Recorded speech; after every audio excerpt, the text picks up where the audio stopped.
Pyörän käyttöösi. Pyörän tangon keskellä on näyttö. Paina vihreää Enter-nappia.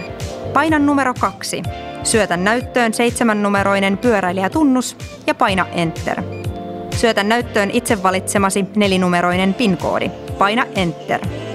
Säädä satula sopivalle korkeudelle. Vedä pyörä irti telineestä äänimerkin jälkeen. Tarkista, että jarrut toimivat ja että renkaissa on ilmaa. Jos pyöräasema on täynnä ja telineen viereen on jo palautettu kaupunkipyörä, ota se käyttöösi samalla tavalla kuin telineessä oleva pyörä. Nauti fillaroinnista. Voit fillaroida yksittäisiä, enintään 30 minuutin mittaisia matkoja niin paljon kuin haluat. Voit palauttaa pyörän ennen kuin 30 minuuttia on kulunut ja ottaa pyörän uudestaan käyttöösi, etkä joudu maksamaan lisämaksua. Jos käytät pyörää yli puoli tuntia palauttamatta sitä, sinulta veloitetaan euron lisämaksu jokaisesta seuraavasta puolituntisesta. Voit käyttää pyörää yhtäjaksoisesti enintään 5 tuntia, jonka jälkeen sinulta veloitetaan 80 euron viivästysmaksu. Aja aina pyörätiellä tai ajoradalla. Taluta pyörää jalkakäytävällä.